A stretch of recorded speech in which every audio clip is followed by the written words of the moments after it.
Bertemu kembali dalam Niaga Awani. Malaysia berhasrat mengurangkan intensiti pelepasan gas rumah kaca atau GHG merentasi ekonomi sebanyak 45% berdasarkan keluaran dalam negara kasar KDNK pada 2030 kelak.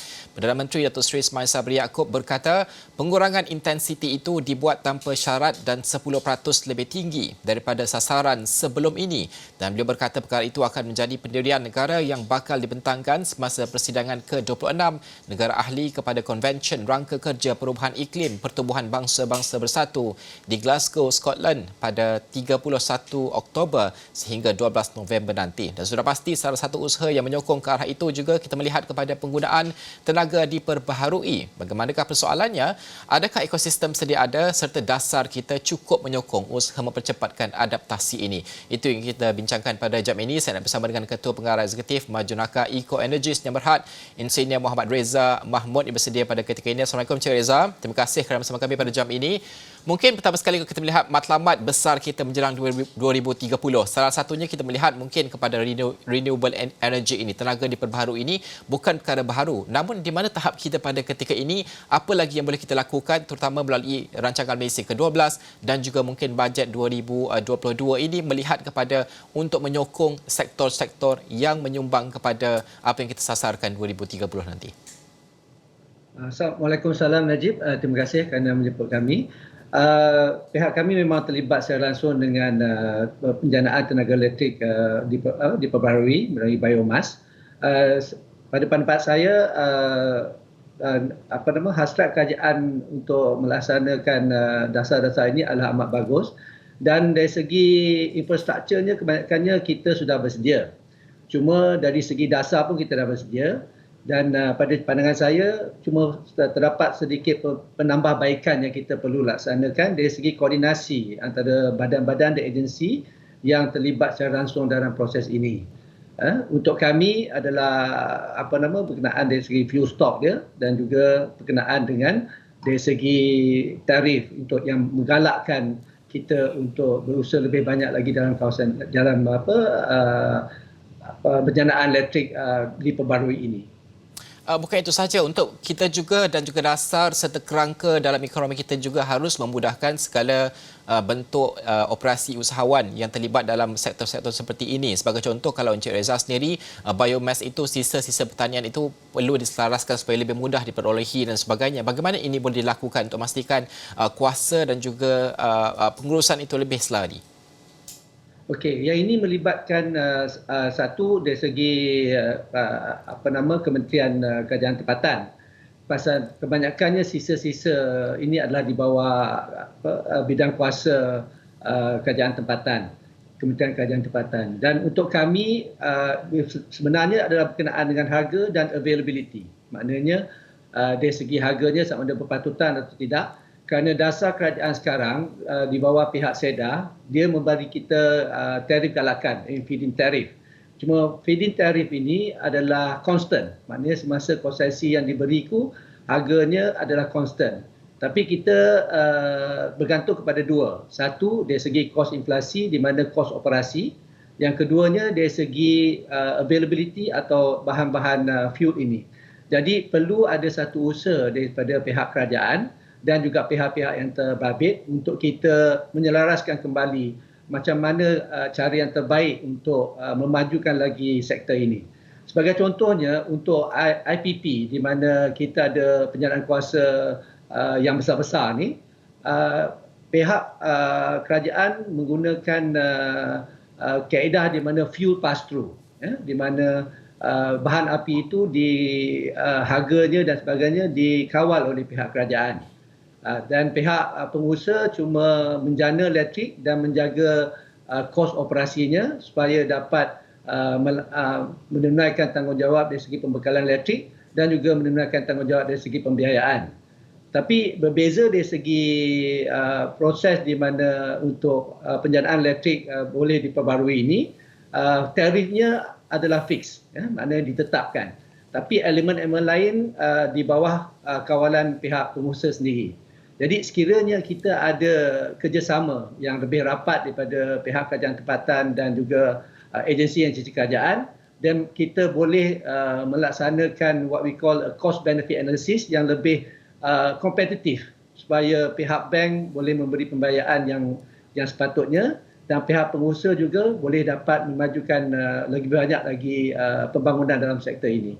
Encik Raizal, kalau boleh kongsikan Ya. pengalaman, kerana sektor ini mungkin dilihat bukannya satu sektor yang mudah untuk golongan-golongan yang mahu menceburi sektor seperti ini, golongan muda sebagai contoh. Bagaimana lagi usaha boleh kita lakukan untuk memastikan bahawa mungkin golongan muda khususnya kita boleh menarik masuk ke dalam sektor ini dan juga kepakaran itu, bagaimana boleh kita pindahkan kepada golongan-golongan muda ini? Adakah sektor pendidikan itu harus memulakan perkara-perkara untuk mendidik tentang renewable energy dan sebagainya, ataupun sektor industri seperti Encik Raizal sendiri hand-holding bersama dengan pihak universiti dan sebagainya untuk memastikan bahawa ada kesinambungan modal insan dan juga keusahawaran itu? Ya. Sebenarnya Najib, sebenarnya everything yang kita nak buat ni semuanya bermula daripada pendidikan. Ya. So kita patut bermula dari sekolah lagi, dan pada saya pihak pendidikan pun di sekolah-sekolah ada melaksanakan basic knowledge berkenaan dengan renewable energy. Cuma dari segi lepasan graduan dan sebagainya, dia boleh mula dari segi konsep yang basic. Basic daripada renewable energy ni adalah solar lah. Cuma solar ini dia boleh menjana elektrik pada tahap yang masa dia singkat. Dia tak boleh 24 jam kecuali kita menjana dan kita ada storage. Dari segi kami pula, pihak kami memang membina jana elektrik kita dengan hasrat untuk memberi pendidikan. Is a learning power plant, di mana kita ada siapkan bilik darjah untuk bekerjasama dengan pihak-pihak universiti untuk mempelajari lebih lanjut lagi berkenaan dengan biomass, penyediaan bahan api, dari segi dandang dan juga dari segi electrical part of bahagian-bahagian elektriknya.